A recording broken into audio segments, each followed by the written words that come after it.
Le soleil matinal effleurait à peine la cime des arbres de Hyde Park lorsque Catherine Walters s'engagea sur Rotten Row. Sa jument Bailly, une pure sang arabe offerte par le duc de Suffolk, avançait d'un pas léger, comme si elle dansait. Kat se tenait en selle, avec une perfection absolue, le dos droit, le menton relevé, sa robe d'Amazone vert émeraude épousant sa silhouette à la perfection. Un haut de forme noir voilé ajoutait une touche de mystère. Et ses gants du cuir le plus fin étaient si délicats qu'elle semblait diriger sa monture à main nue. Les hommes s'arrêtaient pour la regarder. Ils s'arrêtaient toujours. Kat était habituée à ces regards, avides, admiratifs, envieux. Elle avait appris à les ignorer, poursuivant sa route avec cette aisance qui faisait de l'équitation un vol plané. Ici, sur ce sentier sablonneux, au milieu de la brume matinale et du murmure des feuilles, elle était une reine, pas une courtisane, une femme entretenue, le jouet des hommes riches, une reine. Splendide comme toujours, Miss Walters, lança le colonel Edwards en arrêtant son cheval près d'elle. Sa moustache était si méticuleusement cirée qu'elle brillait au soleil. « Colonel » fit Kat d'un simple hochement de tête, sans ralentir. « M'accorderiez-vous votre compagnie pour le petit déjeuner » insista-t-il. « On sert des mets exquis chez Claridge's. Je crains d'avoir déjà d'autres projets, » répondit-elle en pressant le pas de sa jument. Le colonel resta en arrière. Mais Kat savait que d'ici 1 heure, tout Londres commenterait la manière dont elle avait éconduit un autre admirateur. C'était toujours ainsi. Sa vie était un théâtre, et elle en était l'actrice principale, incapable de quitter la scène, ne serait-ce qu'un instant. Devant elle apparut une silhouette familière. Lord Benton sur son étalon noir. Un homme grand et distingué, la cinquantaine passée, les tempes grisonnantes, et un visage où la vie avait laissé de nobles rides. Son protecteur depuis 3 ans. L'homme qui payait sa maison à Mayfair, ses robes de Madame Élise, ses bijoux, ses équipages, tout. Catherine. La salua-t-il en arrivant à sa hauteur. « Tu es ravissante ce matin. »« Ce matin » sourit-elle. « Seulement ce matin. » Chaque matin, se corrigea-t-il avec un sourire. « Je passerai ce soir. J'ai quelque chose pour toi. » « Encore un collier ?» demanda Kat en s'efforçant de masquer la lassitude dans sa voix. « Un bracelet » répondit Lord Benton. « Des émeraudes. Tu m'as dit que tu aimais les émeraudes. » Elle lui avait dit, il y a 3 ans, quand tout cela commençait à peine, quand les cadeaux avaient encore une signification et n'étaient pas simplement une partie du marché. « Quelle charmante attention de ta part !» dit Kat avec ce sourire qu'elle avait appris au fil des ans. Chaleureux, mais pas trop. Reconnaissant, mais sans exubérance. Parfait. À ce soir, ma chère, dit Lord Benton en soulevant son chapeau avant de poursuivre sa route. Kat se retrouva seule. Elle dirigea sa jument vers la sortie du parc, sentant soudain l'air lui manquer. Le luxe, l'attention, l'admiration.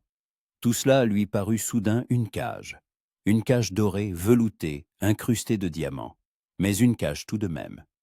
Au grillet du parc, elle remarqua un petit attroupement. Les gens s'étaient amassés autour de quelque chose. Des voix agitées s'élevaient. Poussée par la curiosité, Katsa Chiegi s'approcha. Au sol gisait un garçon d'une dizaine d'années, le visage pâle, la respiration saccadée.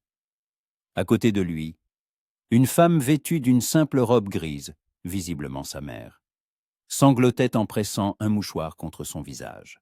« Que s'est-il passé ?» demanda Kat en descendant de cheval. « Il est tombé d'un arbre, madame, » répondit un gentleman. « Il semble avoir le bras cassé. On a envoyé chercher un médecin, mais Dieu sait quand il arrivera. »« Je suis là, » retentit une voix calme, et la foule s'écarta. Un homme d'environ 35 ans se frayait un chemin, un sac en cuir noir à la main. Il était simplement vêtu, un habit sombre. sans fioritures, une chemise blanche, propre mais manifestement pas taillée par un grand couturier. Ses cheveux châtains étaient légèrement en désordre, comme s'il avait couru. Mais ce qui frappa le plus Kat, ce furent ses yeux, verts, très attentifs, sans l'ombre de l'expression avec laquelle les hommes la regardaient habituellement. Il s'agenouilla près du garçon, sans même prêter attention à la boue qui souilla aussitôt son pantalon. « Comment t'appelles-tu, mon garçon » demanda-t-il en ouvrant son sac. « Charles, monsieur » murmura l'enfant à travers ses larmes. « Charles, je suis le docteur Fraser. Je vais examiner ton bras. Ça risque de faire un peu mal, mais je vais essayer d'être délicat, d'accord ?» Le garçon hocha la tête en se mordant la lèvre. Kat observa le médecin palper avec précaution le bras de l'enfant, posant des questions d'une voix calme et posée. Ses doigts se mouvaient avec assurance, sans hésitation. Il ne prêtait aucune attention à la foule, au chuchotement, à tout ce qui l'entourait. Seulement au garçon. « La fracture est nette », annonça-t-il enfin en se tournant vers la mère. « Je vais poser une attelle provisoire, mais il faut l'emmener à l'hôpital. Avez-vous une voiture ?»« Non, monsieur, » sanglota la femme. « Nous sommes venus à pied. Prenez la mienne, » dit Kat avant même d'avoir eu le temps de réfléchir. Tous les regards se tournèrent vers elle. Pour la première fois, le docteur Fraser la regarda, un regard long, évaluateur, mais pas celui auquel elle était habituée. Il ne regardait ni sa robe, ni sa silhouette, ni son visage. Il la regardait dans les yeux, comme s'il cherchait à y lire quelque chose d'important. « C'est très généreux de votre part, madame, » dit-il. « Mais en êtes-vous sûre ?»« Oui, absolument, » répondit Kat. « Mon équipage est aux grilles est. Le cocher s'appelle Thompson. Dites-lui que c'est de ma part. »« Je vous remercie, » acquiesça le docteur, avant de se retourner vers le garçon. Kat resta là, éprouvant une sensation étrange. Il ne lui avait pas demandé son nom, n'avait pas tenté d'engager la conversation. Il ne lui avait même pas souri avec cette obséquiosité dont la gratifiaient les hommes désireux de faire impression. Il l'avait simplement remercié et s'était remis au travail. C'était inhabituel. 20 minutes plus tard, le garçon et sa mère étaient installés dans l'équipage de Kat.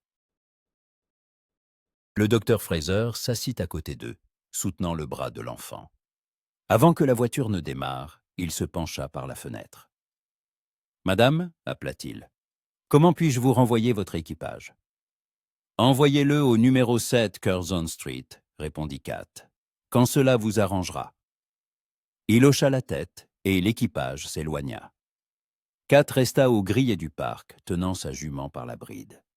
La foule se dispersait déjà, l'incident était oublié. Mais elle continuait de suivre du regard l'équipage qui s'éloignait. « Docteur Fraser », se répéta-t-elle. Un nom simple, un homme simple. Et pourtant, quelque chose en lui avait capté son attention. Peut-être la façon dont il l'avait regardé, sans désir, sans calcul, comme une femme ordinaire qui avait fait une bonne action. Quand l'avait-on regardée pour la dernière fois simplement comme une femme? Kat secoua la tête pour chasser ses pensées et remonta en selle. Elle avait une réputation à maintenir. Le soir, Lord Benton viendrait avec un autre cadeau et elle sourirait, remercierait, jouerait son rôle, comme toujours. La maison de Curzon Street l'accueillit avec son luxe habituel. Un hall en marbre, un escalier à la rampe sculptée, des servantes en tabliers empesés. Sa dame de compagnie, Mrs. Holmes, une veuve d'âge mûr engagée par Lord Benton pour préserver les apparences, l'attendait dans le salon. « Comment s'est passée votre promenade, ma chère ?» demanda-t-elle en servant le thé. « Comme d'habitude, » dit Kat en retirant son haut de forme et ses gants. « Le colonel Edwards m'a encore invité à déjeuner. »« Et vous avez refusé ?»« Bien sûr, j'ai Lord Benton, un seul protecteur suffit. » Mrs. Holmes soupira. Parfois, Kat, j'ai l'impression que vous êtes lasse de tout cela. Demain quoi tu m'en lasses? Kat prit une tasse, humant l'arôme du Darjeeling. Du luxe? Du confort? Du fait de ne pas avoir à me soucier du lendemain? Du fait de ne pas pouvoir être vous-même? Dit doucement Mrs. Holmes. Kat se tut. La vieille dame avait raison, mais l'admettre à voix haute était dangereux. Il suffisait de commencer à penser à une autre vie pour devenir folle face à l'impossibilité de changer quoi que ce soit. Lord Benton vient ce soir, dit-elle en guise de réponse. Il faut préparer le dîner. Quelque chose de léger. Il n'aime pas les places trop riches. J'ai déjà donné mes instructions, acquiesça Mrs. Holmes. Un messager est également venu. Une lettre de Lady Harrison. Elle vous invite à sa réception après-demain. Refusez, dit Kat en se levant. Les réceptions de Lady Harrison sont d'un ennui mortel. Mais le prince Albert y sera. Raison de plus, sourit Kat. Je n'ai aucune envie d'être exhibée comme une nouvelle curiosité pour divertir son Altesse. Elle monta dans sa chambre, une pièce spacieuse avec un lit à baldaquin, un miroir en pied et un dressing rempli de robes de toutes les couleurs de l'arc-en-ciel. Kat s'approcha de la fenêtre et regarda la rue. Une rue londonienne ordinaire. Des équipages, des passants, des marchands. Quelque part dans cette ville se trouvait le docteur Fraser, probablement à l'hôpital penché sur un autre patient. Peut-être ce même garçon, Charles. Sottise, se tensa Kat. Un regard, une rencontre. Et la voilà qui rêvassait comme une jeune fille. Elle n'était plus une jeune fille depuis longtemps. Elle avait 27 ans, elle avait vu la vie sous ses différents aspects, le brillant et le sordide. Elle avait appris à survivre dans un monde où une femme sans protecteur n'est personne. Une femme de chambre l'aida à se changer pour la soirée. Une robe couleur bordeaux, au décolleté assez profond pour être séduisant sans être vulgaire. Ses cheveux étaient arrangés en une coiffure complexe, quelques boucles tombant négligemment sur son cou. Un collier de rubis, cadeau de Lord Benton pour le Noël précédent, complétait l'ensemble. Elle se regarda dans le miroir et vit ce que tout le monde voyait. Une belle femme, créée pour le plaisir des hommes. Une courtisane. Une femme entretenue. Un ornement. Mais pas un être humain. Lord Benton arriva à 8 heures précises, ponctuel comme toujours. Ils dînèrent aux chandelles, parlant de politique, d'art, des derniers potins. C'était un interlocuteur intelligent, et Kat appréciait cela. Avec lui, elle n'avait pas besoin de feindre la bêtise, comme l'exigeaient certains autres. Après le dîner, il lui tendit une petite boîte en velours. « Comme promis, dit-il. Des émeraudes. » Kat ouvrit la boîte. Le bracelet était vraiment magnifique. De grosses émeraudes entourées de petits diamants, un travail d'orfèvre impeccable. « Il est superbe, » dit-elle en le passant à son poignet. « Comme toi, » dit Lord Benton en se penchant pour l'embrasser dans le cou. Kat ferma les yeux. C'était son rôle, sa vie. Accepter les cadeaux, donner du plaisir, jouer sa partition dans ce spectacle. Mais pour une raison quelconque, ce soir-là, c'était plus difficile que d'habitude. Quand Lord Benton partit, bien après minuit, Kat retira le bracelet et le posa sur sa coiffeuse, à côté des autres bijoux.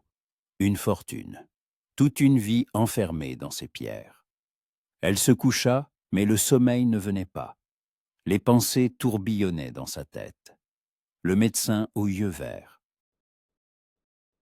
Le garçon aux bras cassés se regarde où il n'y avait ni désir ni calcul. C'est juste un homme poli, se dit Kat.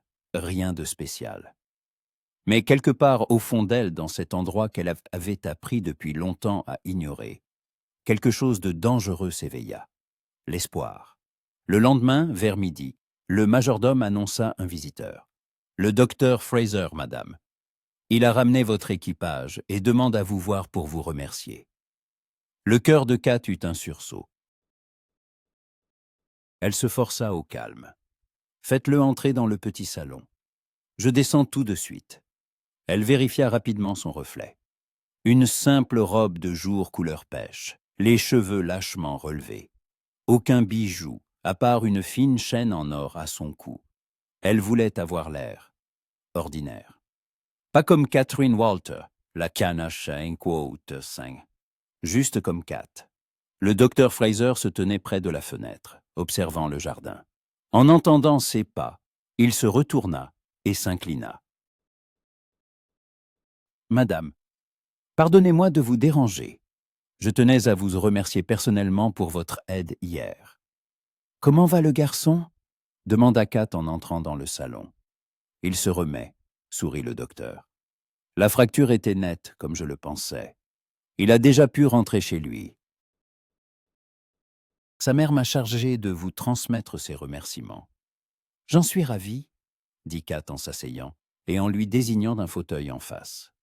« Un thé ?»« Avec plaisir, dit-il en s'asseyant. » Mais il se tenait droit, un peu raide. Manifestement peu habitué à ce genre de maison. Kat servit le thé elle-même. Mrs. Holmes s'était tactiquement éclipsé, les laissant seuls. « Vous aidez souvent les gens dans la rue ?»« Docteur Fraser ?» demanda-t-elle en lui tendant une tasse. « Quand je le peux, » répondit-il simplement. « Je travaille à l'hôpital Saint-Barthélemy, mais les accidents ne choisissent ni l'heure ni le lieu. »« C'est noble, » remarqua Kat. « Plutôt inévitable, » objecta-t-il avec un léger sourire. « Quand on est médecin, on ne peut pas ignorer la souffrance. » Ils burent leur thé en silence pendant quelques instants. Kat se sentait nerveuse, ce qui était étrange. Elle avait passé des soirées avec des princes, des ministres, les hommes les plus influents d'Angleterre. Mais ce simple docteur la troublait comme une jeune fille à son premier bal. « Puis-je vous demander, » dit-il soudain, « pourquoi vous avez aidé hier ? La plupart des dames de votre condition, hésita-t-il, cherchant ses mots, auraient préféré ne pas s'en mêler. » Kat leva les yeux vers lui. Il n'y avait aucun jugement dans son regard, seulement de la curiosité. « Et vous connaissez ma condition, docteur ?» demanda-t-elle avec un léger sourire ironique. « Londres est une ville de commérage, » répondit-il. « Il est difficile de ne pas entendre parler de la Côte d'Azur. Et pourtant, vous êtes venu. »« Je suis venu remercier une femme qui a aidé un enfant malade, » dit-il d'un ton neutre. « Le reste ne me regarde pas. » Kat sentit quelque chose se serrer dans sa poitrine. Quand lui avait-on parlé ainsi pour la dernière fois, sans la flatter, sans la juger, simplement en discutant. « Vous êtes un homme étrange, docteur Fraser, » dit-elle. « Ce n'est pas la première fois qu'on me le dit, » sourit-il en finissant son thé. « Bien, je ne veux pas abuser de votre temps. Merci pour votre hospitalité. Et encore une fois, pour votre bonté. » Il se leva, et Kat se leva également. « Et docteur, » dit-elle avant qu'il n'ait pu partir, « si jamais vous avez besoin d'un équipage pour transporter des patients, vous pouvez vous adresser à moi. » Il la regarda attentivement. « C'est une offre très généreuse, madame, mais je ne peux l'accepter. »« Pourquoi ? » ?»« Parce que je ne veux pas avoir de dette envers vous, » dit-il honnêtement, « ni envers qui que ce soit d'autre. » Kat cligna des yeux. Un refus. Il refusait son aide. « Je comprends, » dit-elle, bien qu'elle ne comprit pas. « Mais, » ajouta-t-il déjà sur le seuil, « si un jour vous souhaitez simplement discuter, non pas en tant que quote sceptique, mais d'être humain à être humain, je me promène souvent à Regent's Park le dimanche, à 3 heures, près du lac. » Et il partit, laissant Kat debout au milieu du salon, ne sachant que ressentir. Une invitation ? Non, pas une invitation. Une proposition, discutée d'égal à égal. Quand l'avait-on considérée comme une égale pour la dernière fois? Mrs. Holmes passa la tête dans le salon. « Tout va bien, ma chère? Vous êtes si pâle. »« Oui ?» dit Kat en se laissant tomber dans un fauteuil. « Tout va bien. Juste, Une journée étrange. Mais c'était un mensonge. Rien n'allait bien. Car le docteur John Fraser, en 15 minutes de conversation, avait réussi ce que des années de luxe n'avaient pu faire. Il l'avait fait se sentir humaine. Et c'était plus dangereux que toutes les émeraudes du monde. Le dimanche arriva à la fois trop vite et trop lentement. Kat passa la semaine à se convaincre de ne pas aller à Regent's Park. C'était stupide. Rencontrer un homme qui ne lui offrait rien d'autre qu'une conversation. Dangereux. Se permettre de penser qu'elle pouvait être autre chose que ce qu'elle était. Inutile, parce que le docteur Fraser vivait dans un monde auquel elle n'avait pas accès. Et pourtant, à 2h30, ce dimanche-là, elle se tenait devant son miroir, changeant de robe pour la 3e fois. « Le bleu marine est trop strict », marmonna-t-elle en l'enlevant. « Et le jaune pâle est trop... trop quoi? Innocent ?» Mrs. Holmes, assise dans un fauteuil, observait ce spectacle avec un sourire à peine dissimulé. « Ma chère, allez-vous vous promener au parc ou en audience chez la reine ?»« Me promener ?» grogna Kat en enfilant une simple robe grise. Une promenade ordinaire. Rien de spécial. « Bien sûr, » acquiesça Mrs. Holmes. « C'est pourquoi vous tournez en rond dans cette chambre depuis 1 heure, comme une débutante avant son premier bal. » Kat s'arrêta et la regarda. « Je ne tourne pas en rond. »« Si vous tournez en rond, » rétorqua calmement la vieille dame. « Et j'en suis ravi. Cela faisait longtemps que je ne vous avais pas vue si... vivante. Vivante. Un mot étrange. Kat s'était toujours considérée comme vivante. Trop vivante pour le monde dans lequel elle se trouvait. Mais Mrs. Holmes avait raison. Ces derniers jours, elle ressentait quelque chose qu'elle n'avait pas éprouvé depuis des années. De l'anticipation, de l'excitation. L'espoir que ce jour serait différent de la veille.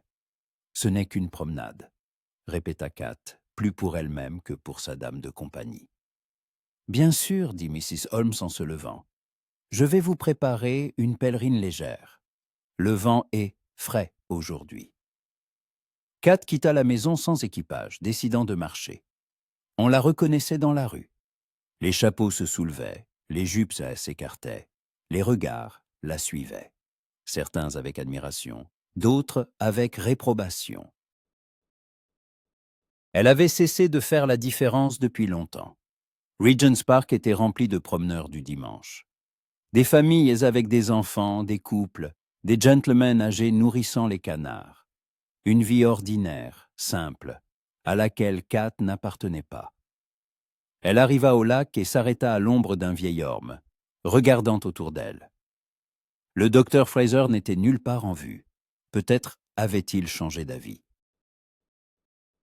Peut-être n'avait-il jamais eu l'intention de venir, parlant simplement par politesse. Miss Walters. Elle se retourna. Il se tenait à quelques pas, vêtu d'un simple habit marron et sans chapeau, les cheveux ébouriffés par le vent, une petite tache d'encre sur la joue. Il avait l'air de s'être tout juste arraché à son travail. « Et Dr. Fraser, dit Kat, sentant un sourire se dessiner sur son visage. Un vrai, pas celui qu'elle offrait à ses clients. Vous êtes venu. Je l'avais promis, dit-il en s'approchant. Vous devez être surprise. Un peu, admit-elle.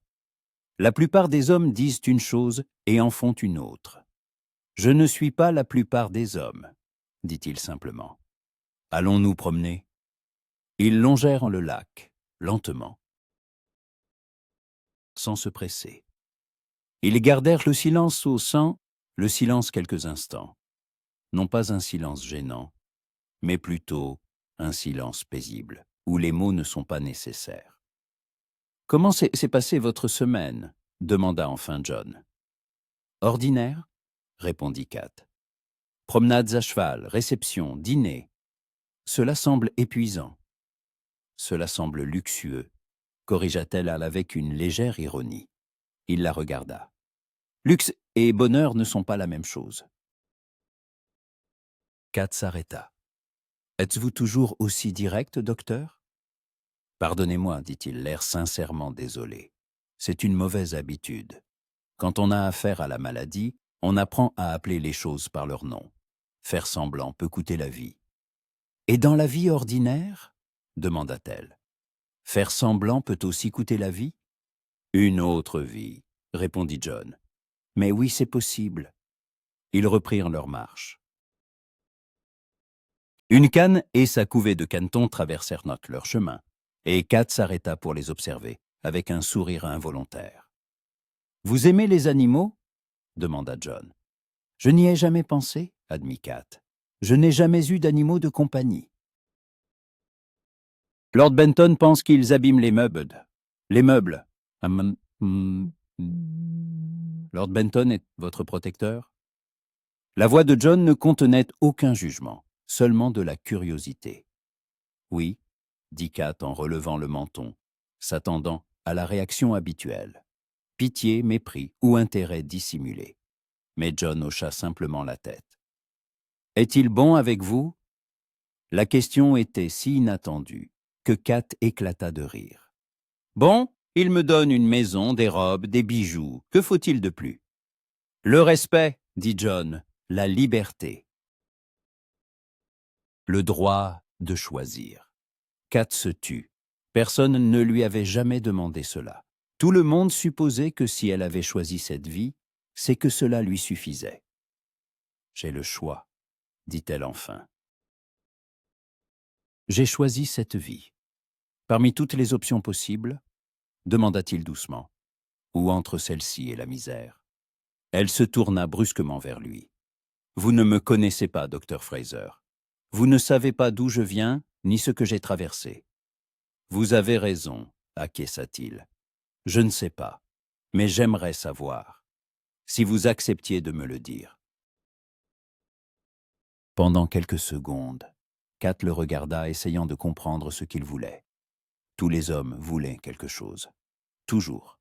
Mais dans ses yeux verts, elle ne voyait ni désir, ni calcul, ni même la curiosité d'un amateur de potins. Seulement un intérêt sincère.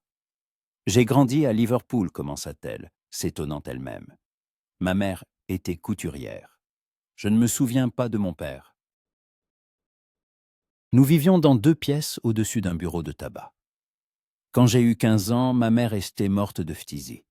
Je me suis retrouvé seul, sans argent, sans toit. » John écoutait en silence, sans l'interrompre. « J'aurais pu aller à l'usine, » poursuivit Kat. « Travailler 16 heures par jour pour une misère. Ou épouser le premier venu qui accepterait une fille sans dot. Ou... » Elle marqua une pause. « Ou utiliser la seule chose que j'avais. Mon visage et ma silhouette. » « Et vous avez choisi la 3e option, » termina John pour elle. « J'ai choisi de survivre, » corrigea Kat. « Les 2 premières années. J'étais dans la maison de Mrs. Jennings, dans le West End. C'était... » Elle grimaça. « Peu importe comment c'était. Puis Lord Harcourt m'a remarqué. Il a fait de moi sa maîtresse, m'a appris à monter à cheval, à parler correctement, à me comporter en société. Quand il est mort il y a 3 ans, j'ai rencontré Lord Benton. Maniti. Et maintenant, vous êtes à la Kidimo Quotoekiti, dit John. Dit maintenant, je suis une reine. Acquiesça Kat avec amertume. La reine d'une cage dorée. Ils arrivèrent à un banc, et John lui proposa de s'asseoir d'un geste. Kat s'assit, lissant sa jupe, se sentant soudain fatiguée. Dire la vérité était épuisant. Elle avait vécu si longtemps dans un monde de faux-semblants que l'honnêteté lui paraissait une langue étrangère. « Et vous êtes une femme courageuse, » dit John en s'asseyant à côté d'elle, mais à une distance respectable. Kat laissa échapper un petit rire sec. Le courage n'a rien à voir là-dedans. C'était un calcul. « Non, » objecta-t-il. « Le calcul, c'est quand on choisit entre de bonnes options. Vous avez choisi parmi des options terribles. Et vous avez choisi celle qui vous a permis de survivre et de conserver votre dignité. C'est du courage. » Kat le regarda, sentant quelque chose se nouer dans sa gorge. « Ma dignité ?» répéta-t-elle. « Docteur, je suis une courtisane. Je n'ai pas de dignité. Si, insista-t-il. Vous avez aidé un enfant inconnu. Vous êtes honnête sur qui vous êtes. Vous ne prétendez pas que votre vie est parfaite. C'est cela, la dignité. Un long silence s'installa. Au loin, des enfants jouaient, riaient, criaient. Une idylle dominicale ordinaire. Pourquoi êtes-vous devenu médecin ?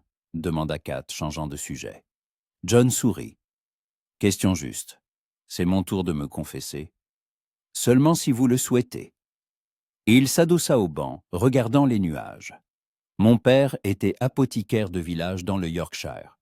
Ni riche, ni pauvre. Ordinaire.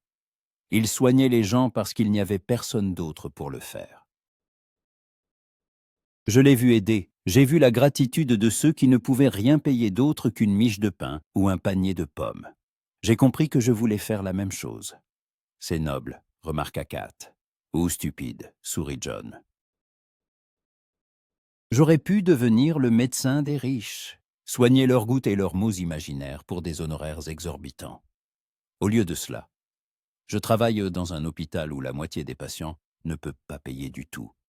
Et vous ne le regrettez pas ? Jamais, répondit-il avec assurance. L'argent ne donne pas de sens à la vie. Aider les gens, si. Kat ressentit une pointe d'envie. Il savait qui il était. Il savait pourquoi il vivait. Et elle, êtes-vous heureux ? Demanda-t-elle soudain. John réfléchit. Pas toujours, admit-il. Parfois je suis fatigué. Parfois je suis en colère contre l'injustice du monde, contre le fait que les bonnes personnes meurent et que les mauvaises prospèrent. Mais le matin, quand je me réveille, je sais qu'aujourd'hui je sauverai peut-être la vie de quelqu'un. Et ça, oui, c'est le bonheur. Vous êtes un homme étrange, docteur Fraser, répéta Kat, reprenant ses mots de la semaine précédente. On me l'a déjà dit, Miss Walters, sourit-il. Une nourrice passa avec une poussette, leur jetant un regard curieux. Kat sentit le frisson habituel. On l'avait reconnu. Demain, on jaserait de cette promenade dans les salons. Cela ne vous dérange pas qu'on vous voie avec moi ? Demanda-t-elle. Pourquoi cela devrait-il me déranger ? S'étonna sincèrement John. Ce qu'on m'a parce que je suis... Kat hésita. Parce que ma réputation pourrait nuire à la vôtre. Il se mit à rire, un rire léger, sans une once d'inquiétude. Miss Walters, ma réputation est celle d'un médecin qui soigne les pauvres et refuse les visites à domicile aux riches. Je pense qu'elle est déjà suffisamment ruinée aux yeux de la bonne société. Mais rien, l'interrompit-il. J'aime discuter avec vous. J'aime votre honnêteté. Le reste ne me concerne pas. Kat se tut, ne sachant que dire. Cet homme bouleversait toutes ses idées sur le fonctionnement du monde. « Avez-vous faim ?» demanda soudain John. « Il y a un excellent salon de thé non loin d'ici. Mrs. Parker fait les meilleurs scones de Londres. » Kat hésitait. C'était dangereux. Plus elle passait de temps avec lui, plus elle s'attachait. Et dans son monde, l'attachement était un luxe qu'elle ne pouvait pas se permettre. « Juste un thé et des scones », l'assura John. « Rien de plus. Promis. » Rien de plus. Mais ce « rien » n'était-il pas déjà trop ? D'accord, accepta Kat avant d'avoir pu changer d'avis. Le salon de thé de Mrs. Parker s'avéra être un minuscule établissement au coin d'une rue tranquille. À l'intérieur, une odeur de cannelle et de pâtisserie fraîche flottait. Il y avait de simples tables en bois et des rideaux de dentelle aux fenêtres. Mrs. Parker, une femme à Town au visage rond, la soixantaine, afficha un large sourire en voyant John. « Docteur, quelle éternité! Je commençais à croire que vous nous aviez oubliés. » « Jamais, Madame Parker, » dit John en l'embrassant sur la joue. « Juste beaucoup de travail ? Apportez-nous, s'il vous plaît, du thé et ces fameux scones dont je rêve la nuit. » Bien sûr, bien sûr. La vieille dame regarda Kat avec curiosité, mais ne dit rien. se contentant d'un signe de tête amical. Ils s'assirent à une table près de la fenêtre. Kat observa le décor modeste, si différent des restaurants luxueux où l'emmenait Lord Benton. « C'est accueillant ici, dit-elle. C'était authentique, corrigea John. Mrs. Parker ne fait pas semblant. Son thé est juste du thé, et ses scones sont juste des scones. Mais on n'en trouve pas de meilleurs dans tout Londres. Mrs. Parker apporta un plateau avec une théière fumante et une assiette de scones d'où s'échappait un arôme divin. « Servez-vous, mes chers, dit-elle. Puis, baissant la voix, elle ajouta en s'adressant à John.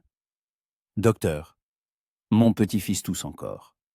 Pourriez-vous… » « Bien sûr, dit John en sortant aussitôt un carnet. « Envoyez-le-moi demain à l'hôpital, où je passerai moi-même ce soir si vous préférez. Vous êtes si bon, s'exclama Mrs. Parker en joignant les mains.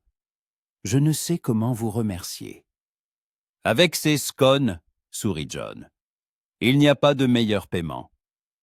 Quand la vieille femme fut partie, Kat le regarda. Vous soignez son petit-fils gratuitement? Elle ne peut pas payer, dit John en y haussant les épaules. Et le garçon est malade. Quelle différence cela fait-il qu'elle paie ou non? La plupart des médecins ne pensent pas ainsi.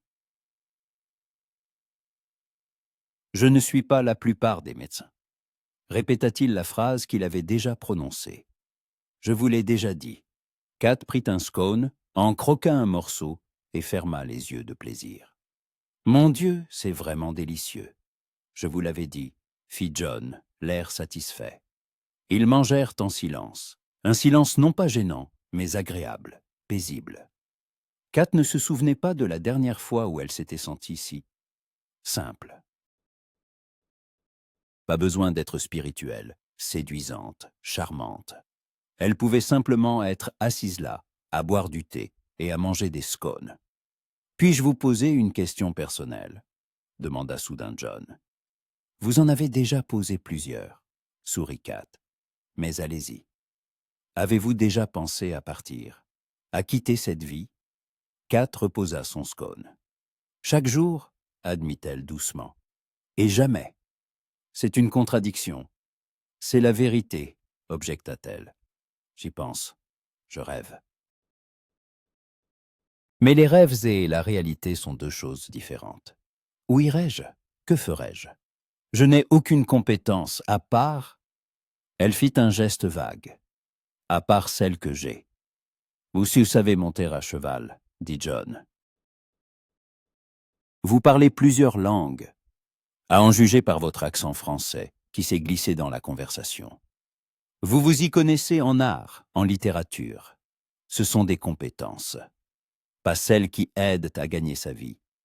Si elles le pourraient, contesta-t-il. Vous pourriez devenir dame de compagnie, gouvernante, préceptrice. Avec ma réputation? Kat eut un rire amer. Quelle famille respectable engagerait une ancienne courtisane pour éduquer ses enfants? John se tut, comprenant qu'elle avait raison. Alors il faudrait partir, dit-il enfin, dans une autre ville, recommencer à zéro. Avec quel argent? Demanda Kat. J'ai des bijoux, oui, mais ce sont des cadeaux de Lord Benton. Les vendre serait trahir sa confiance. Sa confiance? John fronça les sourcils.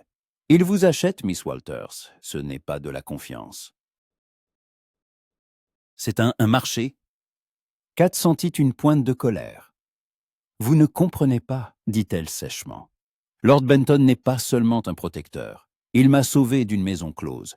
Il m'a donné une vie que je n'aurais jamais eue. Il est bon avec moi. Il me respecte. Je ne peux pas simplement partir et être heureuse, termina John. Kat se leva. Il faut que j'y aille.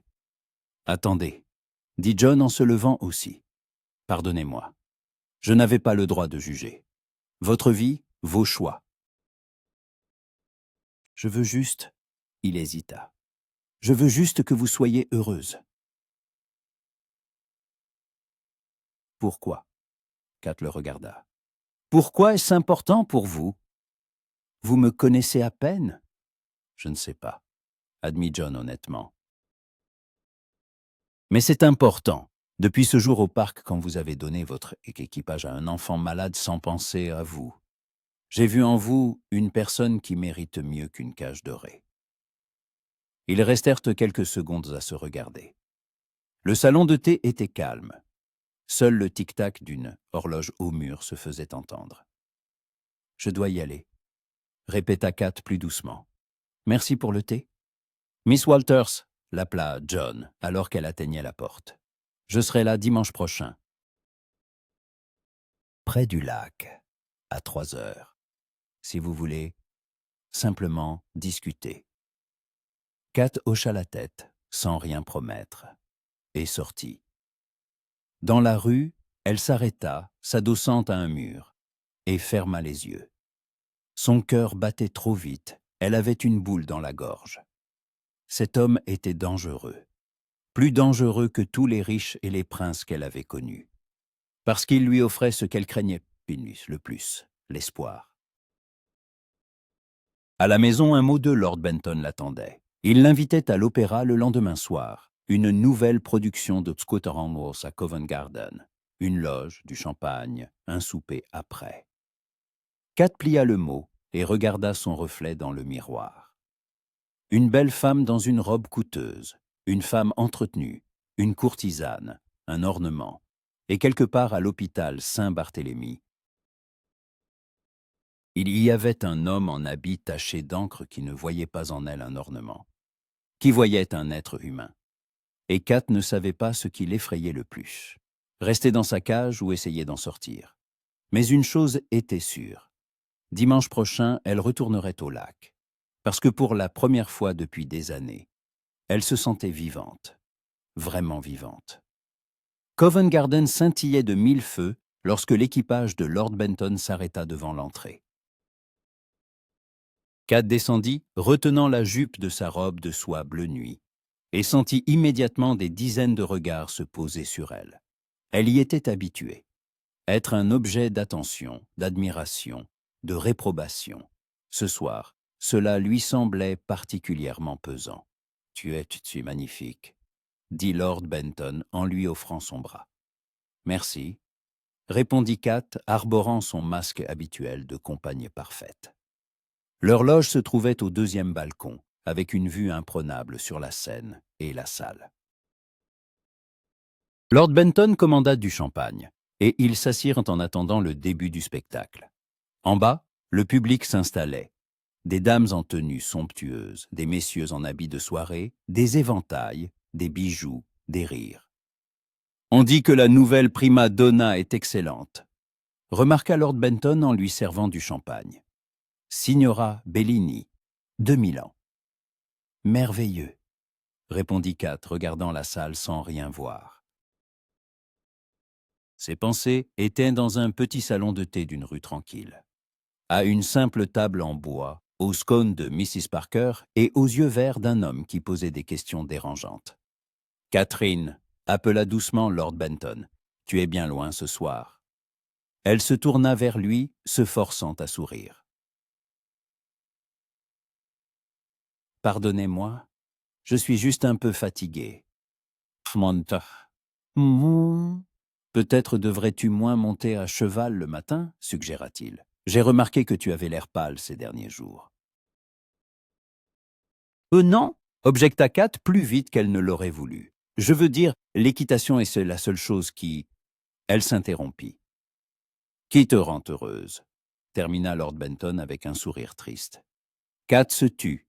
Il savait. Bien sûr qu'il savait. Il n'était pas stupide. « Je ne me plains pas, » dit-elle doucement. « Tu m'as déjà donné tout ce que... Tout, sauf la liberté, » l'interrompit-il. « Je sais, Catherine. Tu crois que je ne le vois pas? Tu es comme un oiseau en cage, belle, soignée, mais en cage. » Le cœur de Kat se serra. Elle ne s'attendait pas à une telle conversation. « Pourquoi parles-tu de ça ?» Lord Benton but une gorgée de champagne, le regard fixé sur la Seine. « Parce que je ne peux pas te donner ce que tu veux vraiment. Je suis un homme marié, Catherine.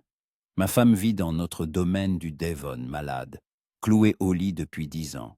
Le divorce est impossible, et même s'il l'était, la société ne t'accepterait jamais comme mon épouse. Et je ne demande pas cela, commença Kat, mais il leva la main. Je sais, tu ne demandes jamais rien, c'est là le problème. Tu acceptes tout ce que je te donne, et n'exiges rien pour toi-même. Parce que je connais les règles, dit Kat. Je les connaissais en acceptant. Mais les règles changent les gens, remarqua Lord Benton. Et je vois comment elles te changent. Tu souris de moins en moins. Tu regardes de plus en plus souvent par la fenêtre, comme si tu cherchais une issue, une issue. En bas, la musique retentit. L'orchestre entamait l'ouverture. Le public se tut. Les lumières s'éteignirent sur Sucia. La signora Bellini apparut dans le rôle de Violetta Valeri, une courtisane mourant de phtisie et d'amour. Kat regardait la scène, et chaque mot, chaque note résonnait en elle avec douleur. L'histoire de Violetta était son histoire. Une femme qui ne pouvait être avec celui qu'elle aimait parce que la société ne le permettait pas. Une femme qui se sacrifiait pour les règles des autres. À la fin du premier acte, Kat avait les larmes aux yeux. « Tu ne te sens pas bien ?» demanda Lord Benton inquiet. « Non, » dit-elle en essuyant rapidement ses yeux. « C'est juste la musique, très émouvante. » Pendant l'entr'acte, ils sortirent dans le foyer. Plusieurs personnes s'approchèrent aussitôt pour saluer Lord Benton. Kat se tenait à ses côtés, souriant automatiquement, répondant aux révérences. « Ah, Miss Walters !» s'exclama quelqu'un, et Kat se retourna. Devant elle se tenait le vicomte Chesterfield, un jeune dandy aux cheveux parfumés et au sourire suffisant. « Vicomte, dit-elle froidement. J'ai entendu parler de votre œuvre de charité, continua-t-il d'une voix forte, cherchant manifestement à être entendu. On dit que vous avez prêté votre équipage à un gamin des rues. Comme c'est touchant. L'enfant était blessé, dit Kat d'un ton neutre. Cela semblait raisonnable. Raisonnable. Le vicomte éclata de rire.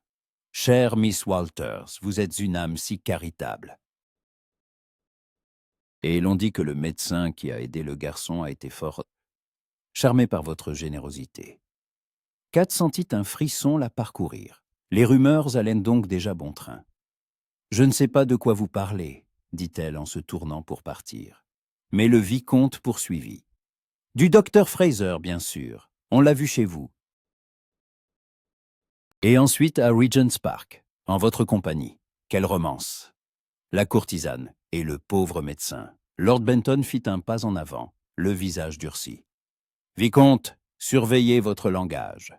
Oh, pardonnez-moi, Lord Benton. Le vicomte leva les mains dans un geste de fausse défense.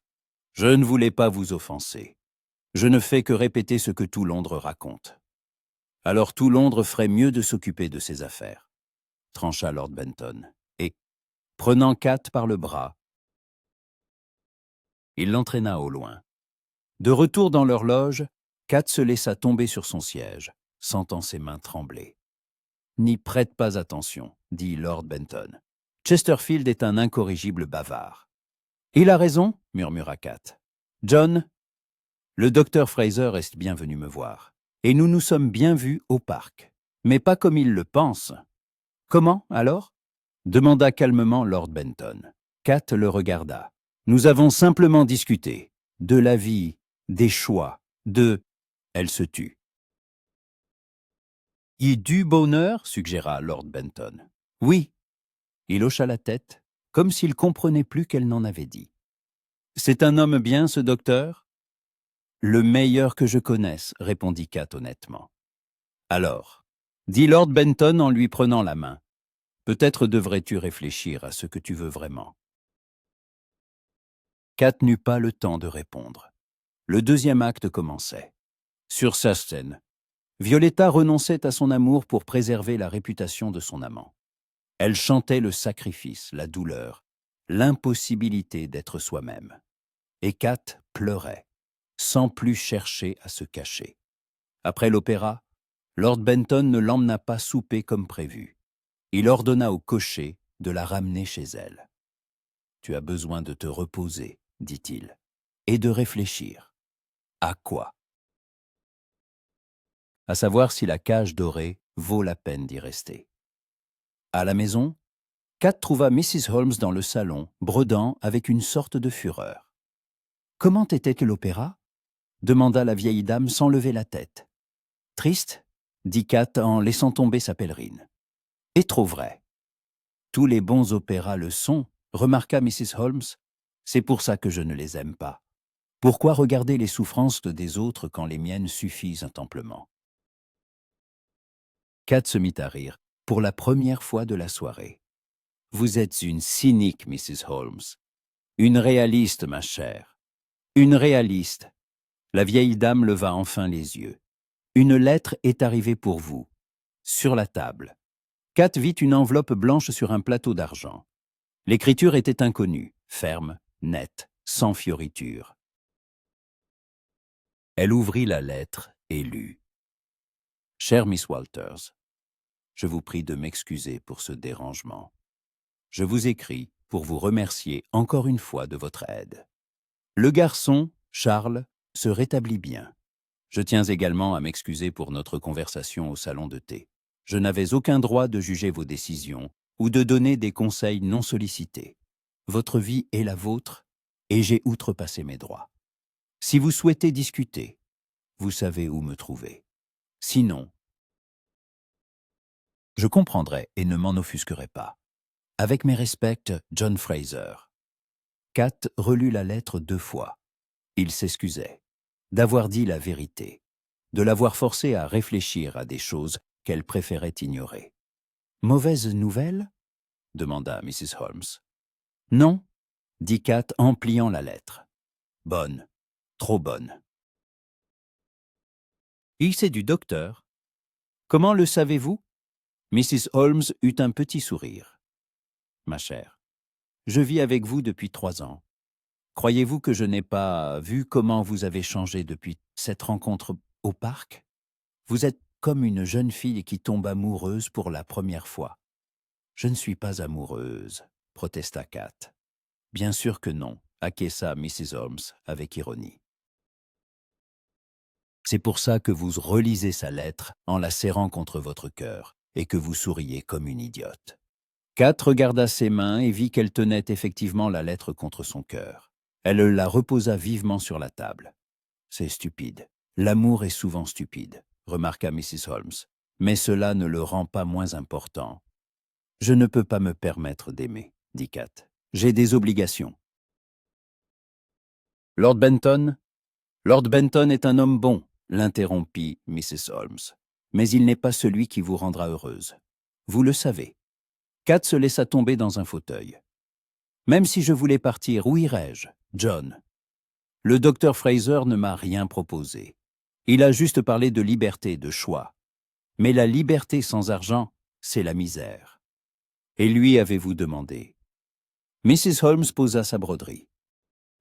« Ce qu'il est prêt à offrir ? Non, » s'exclama Kat en se levant d'un bond. « Comment le pourrais-je ? J'aurais l'air de... »« Chercher un nouveau protecteur ?» termina Mrs. Holmes. « Ma chère, si cet homme est vite vraiment celui que je pense, il verra la différence entre une question et une exigence. » Kat garda le silence, réfléchissant aux paroles de la vieille dame. « Et s'il refuse ?» demanda-t-elle doucement. « Et si je ne suis pour lui qu'un cas intéressant, une courtisane qu'il veut sauver par noblesse d'âme ? » « Alors c'est un imbécile, » déclara catégoriquement Mrs. Holmes, « et vous saurez la vérité. N'est-ce qu'il n'est pas mieux que de rester dans le doute ?» Kat prit la lettre et la relut une nouvelle fois. Elle savait. Dimanche, le lac, 3 heures. Il restait 4 jours. Les jours suivants s'étirèrent, douloureusement lents. Kat montait à cheval, recevait des invités, souriait, conversait. Elle jouait son rôle à la perfection. Mais à l'intérieur, quelque chose changeait. Le jeudi, un autre mot de Lord Benton arriva. Il partait pour une semaine dans son domaine. Des problèmes avec son régisseur exigeaient sa présence. Code 14. Kat resta assise avec ce mot, ne sachant que ressentir. Du soulagement, de la peur, de la gratitude. Le vendredi, une de ses connaissances lui rendit visite. Rose Clifford, une autre courtisane,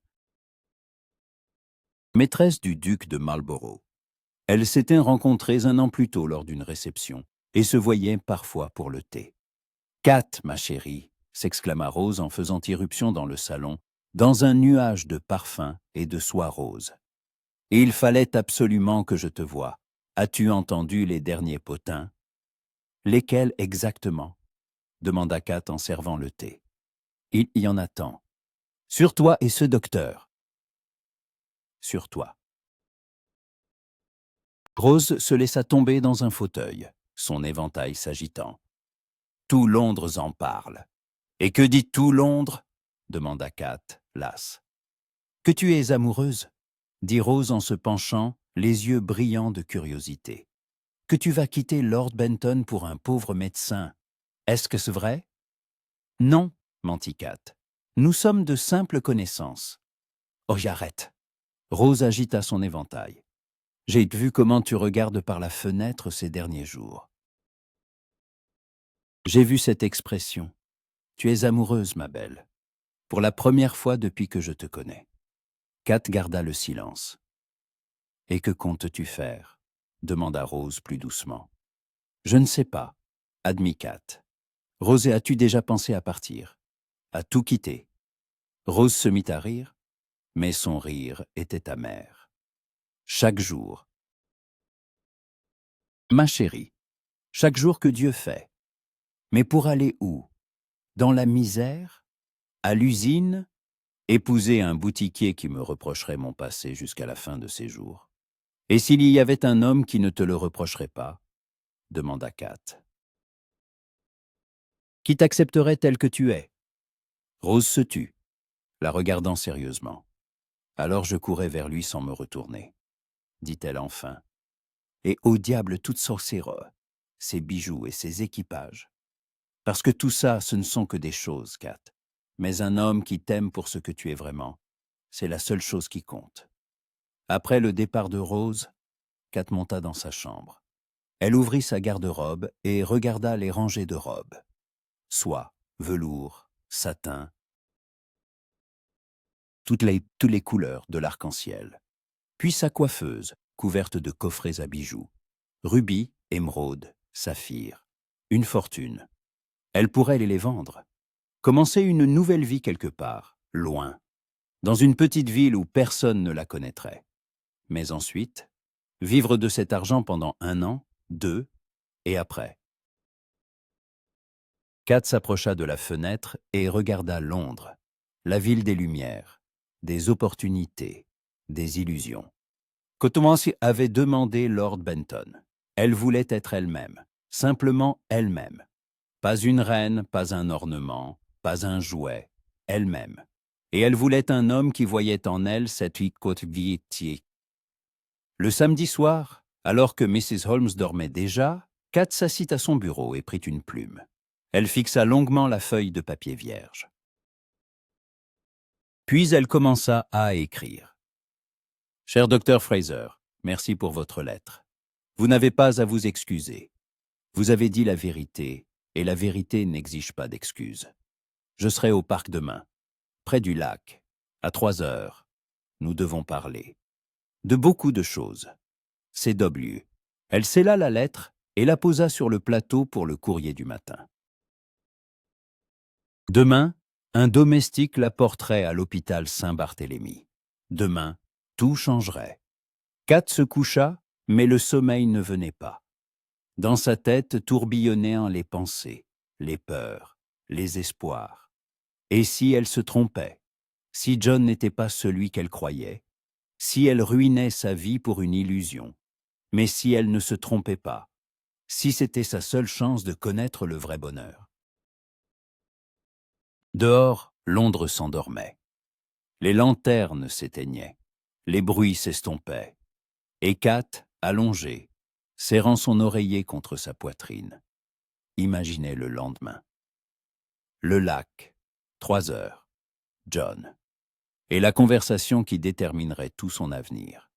Parce que parfois, il fallait tout risquer pour obtenir la seule chose qui compte, l'amour. Un amour vrai, honnête, sans marché ni condition. L'amour.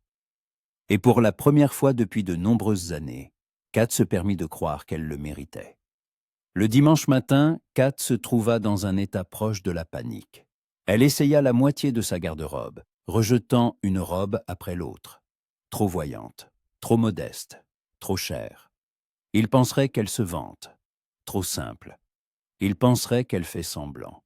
« Mon Dieu !»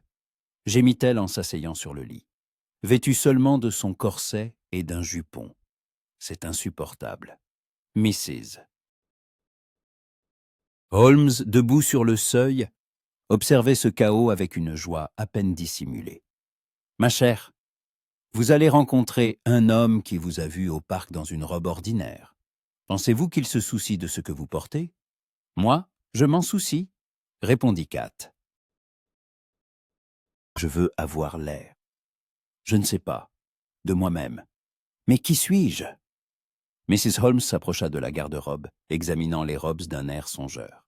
Finalement, elle en sortit une robe simple, couleur crème, avec un minimum d'ornement. « Celle-ci, dit-elle, simple, élégante. Dedans, vous avez l'air d'une femme, pas d'une pièce de musée. » Kat prit la robe, caressant le tissu.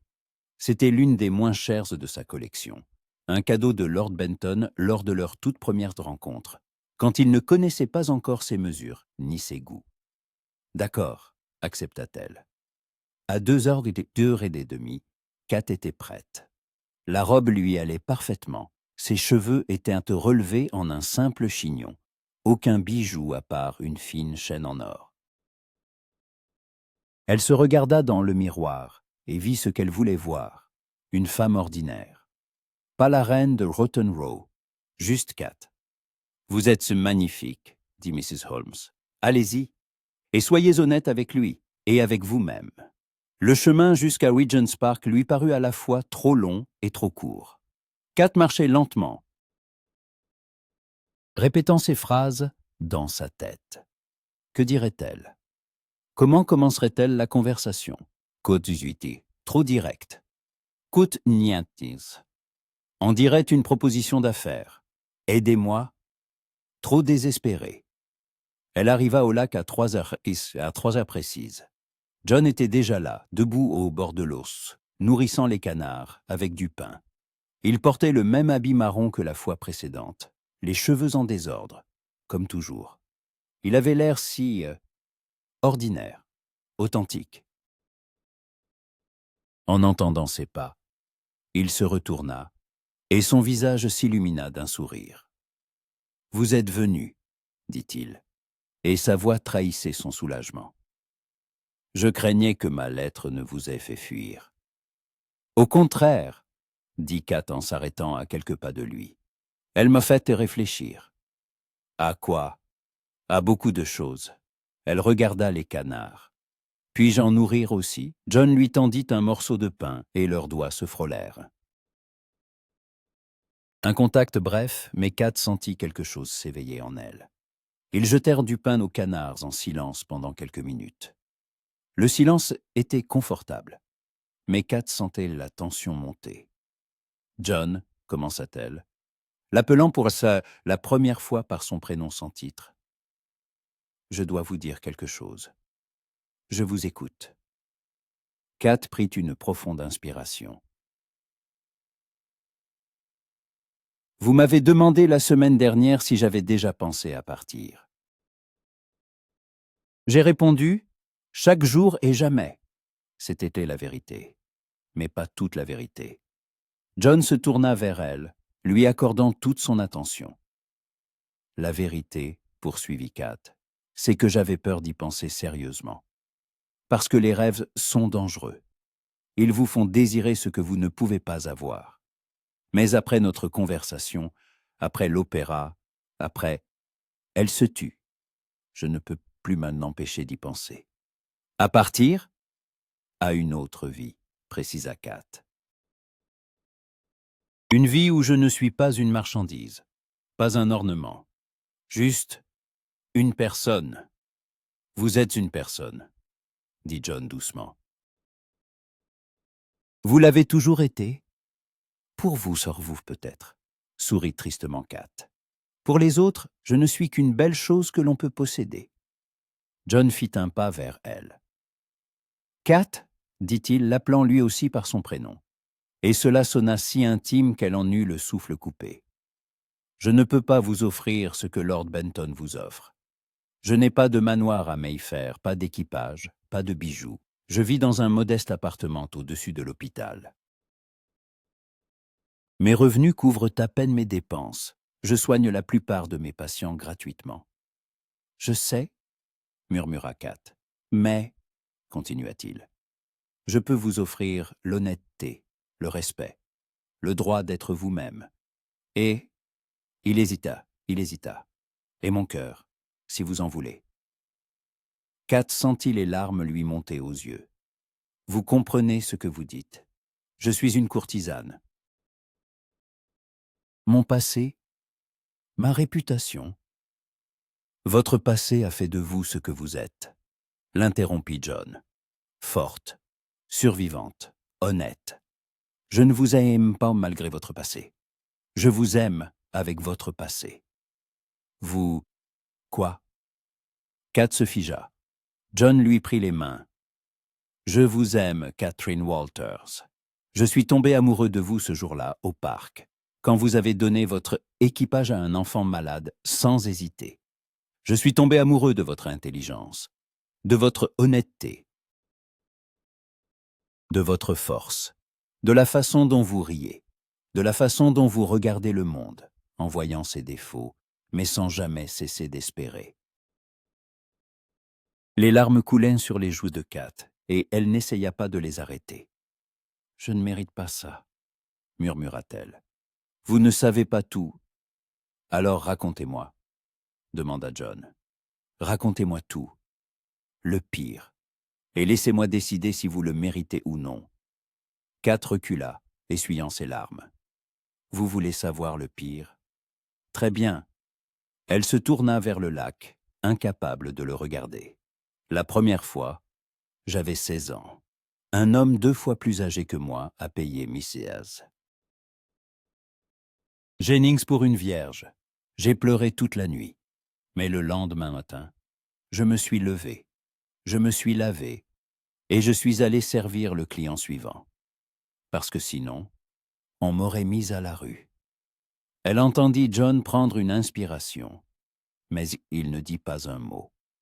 En 2 ans, j'ai été avec des centaines d'hommes, continua Kat durement, voulant faire mal. À lui ou à elle-même, elle ne savait plus. Je ne me souviens pas de la plupart des visages. Je ne me souviens que de l'humiliation, de la honte, du sentiment de ne plus être humaine. Kat, quand Lord Harcourt m'a sorti de cette maison, j'ai cru que j'étais sauvé. Mais j'ai simplement changé de cage. Plus confortable, oui, mais une cage quand même. Et j'ai appris à être ce qu'il voulait que je sois. Belle, séduisante, sotte quand il le fallait, intelligente quand ça les amusait. Je suis devenue une actrice dans ma propre vie. Elle se tourna vers lui, les yeux brillants. Voilà qui je suis, Dr. Fraser. Une ancienne prostituée, une courtisane, une femme qui s'est vendue pour survivre. Voulez-vous toujours m'offrir votre cœur? John la regarda longuement. Puis il s'avança et la prit dans ses bras. Fortement, tendrement, sans la moindre connotation sexuelle. Il la serra simplement contre lui. Oui, dit-il dans ses cheveux, je le veux toujours. Parce que tout cela ne vous diminue pas. Cela fait de vous une survivante, une héroïne, pas une victime. Kat éclata en sanglots, pour la première fois depuis des années, de vrais sanglots, comme une enfant. John la tenait, ne disant rien, simplement présent. Quand les larmes se tarirent enfin, Kat recula, essuyant son visage avec embarras. « Pardonnez-moi, je ne voulais pas faire une scène. »« Ne vous excusez pas, » dit John en lui tendant un mouchoir. « Les larmes ne sont pas une faiblesse, c'est de l'honnêteté. » Kat prit le mouchoir, se mouchant sans élégance. « Je dois avoir l'air horrible. »« Vous êtes belle, » objecta John. « Vraiment belle. Pas comme une image, comme une personne vivante. » Kat ne put s'empêcher de rire. « Vous êtes un incurable romantique. »« Coupable, » admit-il avec un sourire. Ils s'assirent sur un banc et restèrent silencieux quelques minutes, regardant le lac. Les canards s'étaient éloignés, et l'eau était lisse comme un miroir. « Et maintenant ?» demanda enfin Kat. « Que dois-je faire ?»« Ce n'est pas à moi de décider, » répondit John. « Le choix vous appartient, Kat. Il vous a toujours appartenu. Mais vous avez dit, vous avez proposé, j'ai proposé une alternative, précisa-t-il. Mais c'est à vous de décider. Je ne veux pas être un autre homme qui vous dicte votre vie. » Kat le regarda. « Et si je choisis de rester avec Lord Benton ?» Une lueur de douleur passa dans les yeux de John, mais sa voix resta calme. « Alors je vous souhaiterais d'être heureuse et je me retirerai. Et si je vous choisis ? Alors, dit-il en lui prenant la main, nous construirons une nouvelle vie ensemble. Pas facile, pas luxueuse, mais honnête. » « À quoi ressemblerait-elle » demanda Kat. « Concrètement ?» John réfléchit. « Nous pourrions nous marier, discrètement, sans publicité. Peut-être quitter Londres pour un temps. J'ai un ami médecin à Bath, il m'a proposé du travail. Là-bas, personne ne vous connaît. Nous pourrions recommencer à zéro. »« Bath » répéta Kat. « La ville des cures thermales et des vieilles dames. Et des jolis parcs, » ajouta John. « Et de moins de commérages. » Kat sourit. « Vous avez tout prévu. J'y pense tous les jours depuis notre première rencontre, » admit-il. « Je sais que c'est de la folie. Je sais que nous nous connaissons à peine. Mais parfois, le cœur sait plus vite que la tête. »« Et l'argent » demanda Kat, pratique. « Je ne peux pas prendre les bijoux de Lord Benton. Ce serait du vol, » termina John. « Je sais, mais vous n'en aurez pas besoin. J'ai un salaire. Modeste, mais suffisant pour une vie simple. Nous ne serons pas riches, Kat. Vous devrez tenir la maison vous-même, peut-être coudre vos robes. »« Je sais coudre, » l'interrompit Kat. « Ma mère était couturière, vous vous souvenez. Elle m'a appris avant de mourir. » John sourit. « Vous voyez, vous avez plus de compétences que vous ne le pensez. » Kat se tut, réfléchissant à tout ce qu'il avait dit. Bath, une nouvelle vie, un mariage, avec un homme qu'elle connaissait depuis quelques semaines à peine. « C'est de la folie » dit-elle à voix haute. « Complète » acquiesça John. « Nous pourrions échouer. C'est tout à fait possible. La société nous jugera. »« Certainement. » Kat le regarda. « Et pourtant, vous êtes prête à prendre le risque. »« Avec vous, oui, » répondit simplement John. « Et vous ?» Avant que Kat n'ait pu répondre, une voix familière se fit entendre. « Miss Walters, quelle surprise !» Ils se retournèrent tous les deux. Sur le sentier avançait Lady Marlowe, une commère notoire, accompagnée de deux amies. Toutes trois les regardaient avec une curiosité à peine dissimulée.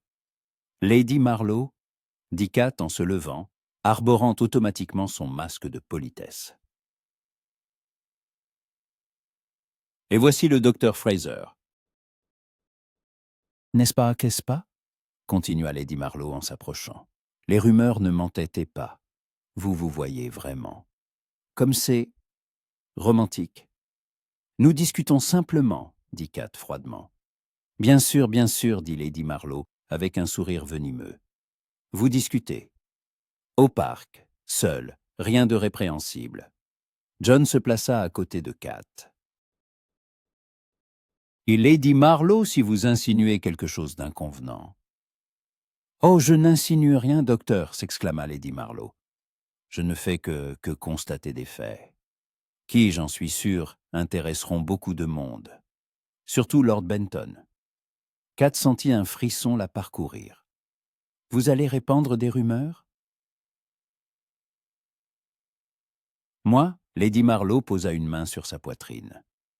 Je ne fais que partager mes observations. Si les gens en tirent des conclusions, ce n'est pas ma faute. Elle tourna les talons et s'éloigna, ses amis trottinant derrière elle, chuchotant déjà entre elles. Kat se rassit sur le banc. « C'est fini », murmura-t-elle. « D'ici demain, tout Londres le saura. »« Et alors ?» demanda John en s'asseyant à côté d'elle. « Et alors ?» Kat le regarda. « Lord Benton l'apprendra. Il sera humilié, en colère. »« C'est un homme bon, » dit John. « Vous l'avez dit vous-même. Peut-être qu'il comprendra. » Kat secoua la tête. Comprendre est une chose, mais sa réputation... S'il devient public que sa maîtresse voit un autre homme, elle se tue. Il pourrait rompre notre contrat, me chasser sans un sou. Alors, dit John en lui prenant les mains, cela décide pour vous. Partez avec moi. Ce soir, maintenant. Quoi? Kat retira ses mains. Vous êtes fou? Peut-être, admit-il. Mais réfléchissez. Si Lady Marlowe a déjà tout vu, le temps joue contre nous. Plus vous attendez, pire ce sera. Partons cette nuit. Je m'occupe de tout. Mais mes affaires... Mrs. Holmes. Prenez juste le nécessaire, insista John. Mrs. Holmes nous rejoindra plus tard si elle le souhaite. Kat, c'est votre chance. Peut-être la seule.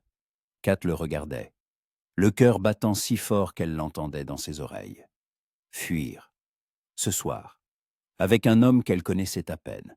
Tout laisser derrière elle qui, la maison, la sécurité, le luxe. Pourquoi? Pour l'amour, pour la liberté. J'ai besoin de réfléchir, dit-elle enfin.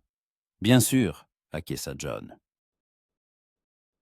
Mais pas trop longtemps, dès que les rumeurs parviendront à Lord Benton. Le temps jouera contre nous. Et il se leva, lui tendant la main. Je vous attendrai à la gare de Paddington, ce soir, à minuit. Le train pour Bath part à 00h15. Si vous venez, nous partirons ensemble. Nous commencerons une nouvelle vie. Sinon, il se tue. Sinon, je comprendrai. Et je ne vous jugerai jamais. Kat prit sa main, se levant. John. Ne dites rien maintenant, demanda-t-il. Rentrez chez vous. Réfléchissez, décidez, je vous attendrai. Il se pencha et l'embrassa sur le front. Un baiser chaste, tendre. Quoi que vous choisissiez, Kat, sachez que je vous aime. Cela ne changera pas. Et il partit, la laissant debout près du lac, serrant son mouchoir dans ses mains. Kat rentra chez elle comme dans un brouillard. Dans sa tête tourbillonnaient les pensées, les peurs, les espoirs. Minuit, la gare de Paddington, un train pour une nouvelle vie. À la maison, Mrs. Holmes comprit tout de suite en voyant son visage.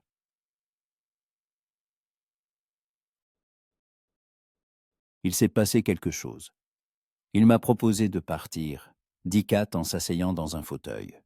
Ce soir, à minuit. Et vous avez accepté? Je ne sais pas, dit Kat en se couvrant le visage de ses mains. Je ne sais pas quoi faire. Mrs. Holmes s'assit à côté d'elle. Alors réfléchissons ensemble. Que perdez-vous si vous partez? La sécurité. L'argent, le confort, la réputation. Bien que ma réputation. Et que gagnez-vous? Kat se tut. La liberté, dit-elle enfin doucement. L'amour, le droit d'être moi-même. Alors le choix est évident, remarqua Mrs. Holmes. Mais c'est si effrayant, murmura Kat. Et si je me trompe? S'il n'est pas celui que je crois? Et s'il est exactement celui-là? Rétorqua Mrs. Holmes. Ma chère, la vie c'est un risque. On peut la passer en sécurité dans une cage dorée. Ou on peut prendre le risque et essayer de voler. Oui, vous pouvez tomber, mais vous pouvez aussi vous envoler. Kat regarda la vieille dame. « Et qu'adviendra-t-il de vous si je pars ?» Mrs. Holmes eut un petit sourire. « J'ai des économies, et une sœur en Cornouailles qui m'invite depuis longtemps. Je m'en sortirai. La question n'est pas moi. La question, c'est vous. » Kat se leva et s'approcha de la fenêtre. Le crépuscule tombait sur Londres. Les lanternes s'allumèrent. Quelque part, à l'hôpital Saint-Barthélemy, John faisait ses bagages.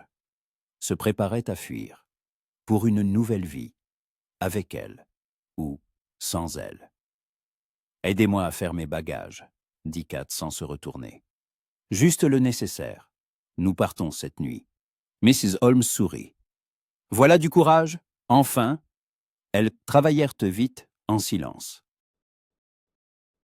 Les robes. Seulement les plus simples. De la lingerie. Des articles de toilette. Des livres. Quelques-uns de ses volumes préférés. Les lettres de sa mère, que Kat avait conservées toutes ces années. Tout tenait dans 2 petites valises. Kat laissa les bijoux, chaque coffret, chaque collier, chaque bracelet. Ils ne lui appartenaient pas. Ils n'avaient pas été achetés avec son argent, sauf une chose, une fine chaîne en or qu'elle avait achetée elle-même avec son premier salaire, avant même Lord Harcourt, quand elle avait travaillé comme couturière pendant quelques mois.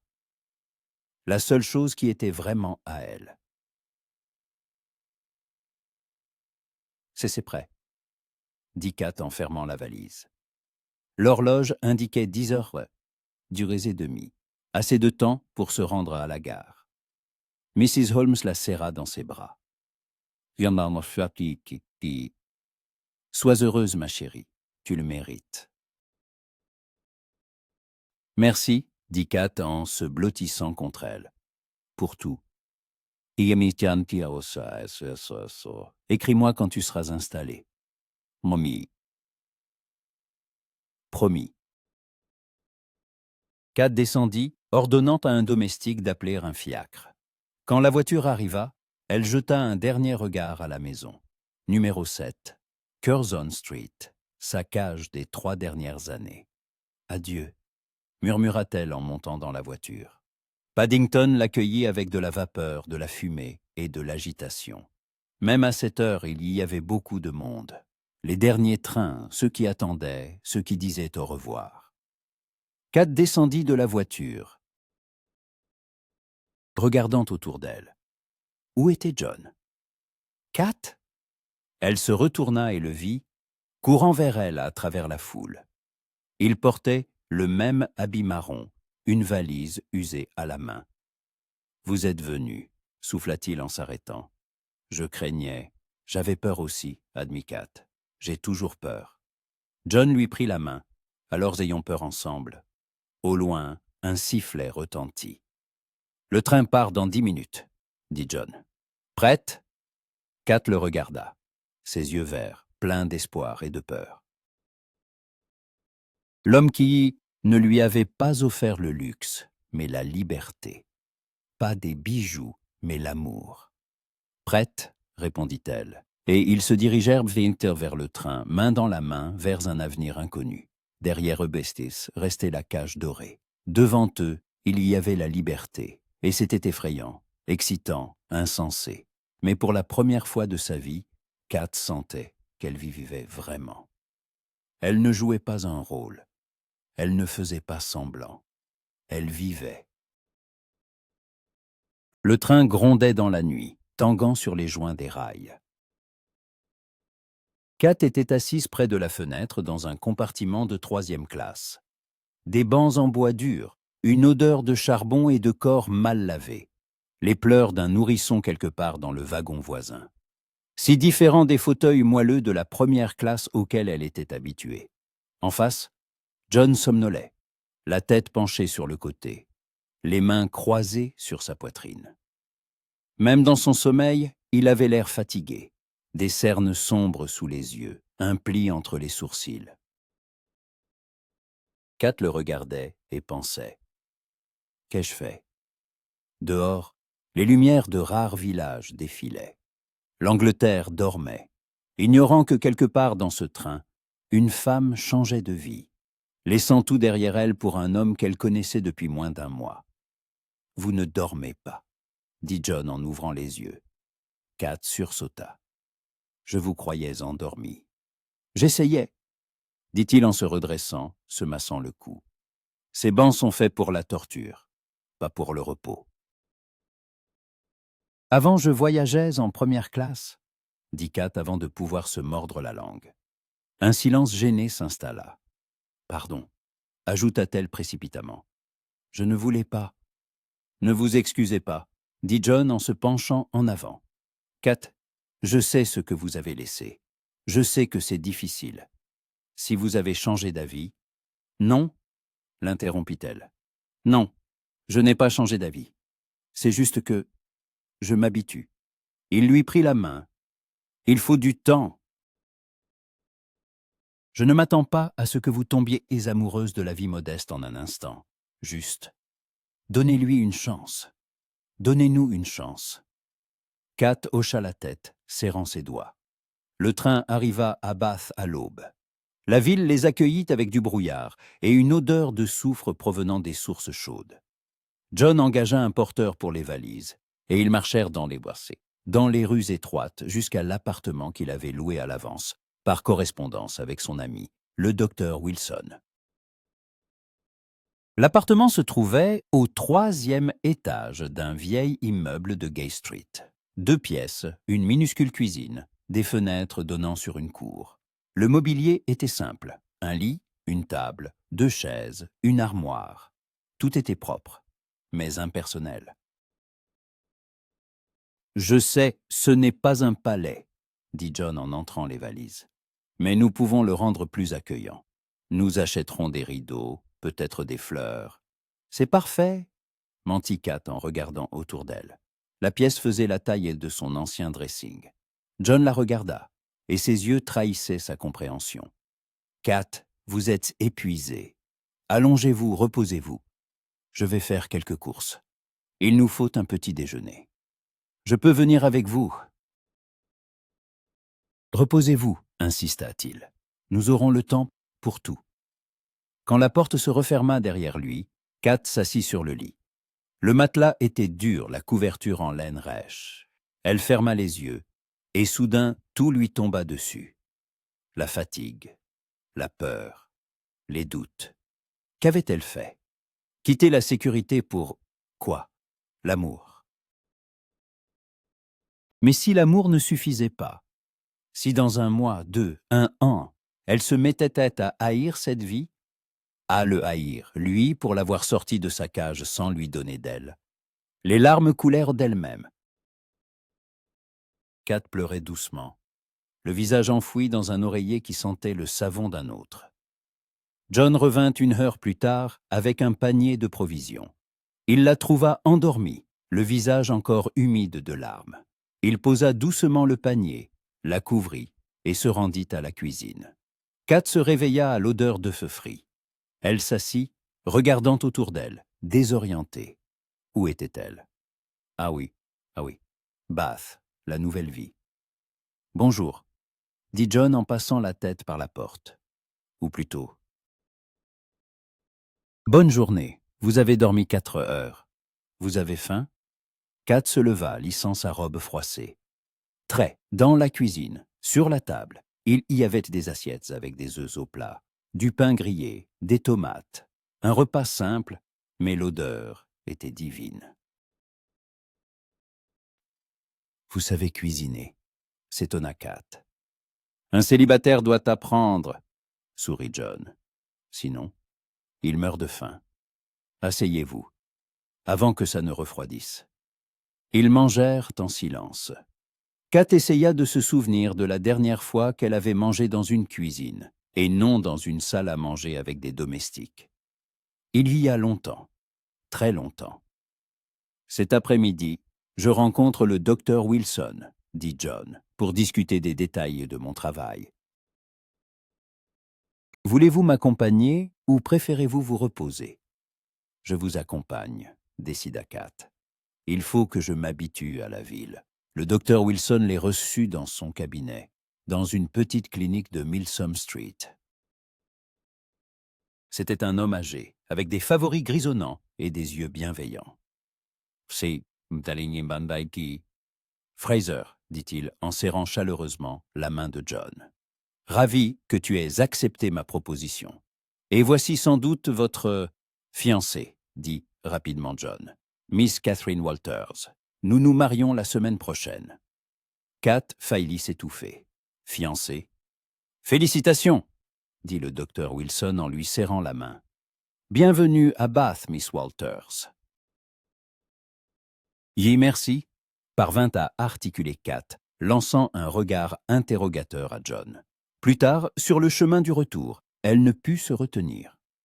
Fiancé, vous auriez pu me prévenir. Pardon, dit John, l'air coupable. Mais dans une ville comme Bath, un couple non marié vivant ensemble, cela soulèverait trop de questions. J'ai pensé qu'il était plus simple de mentir. Pas de mentir, objecta-t-il, d'accélérer les choses. Kat, j'avais l'intention de vous demander en mariage.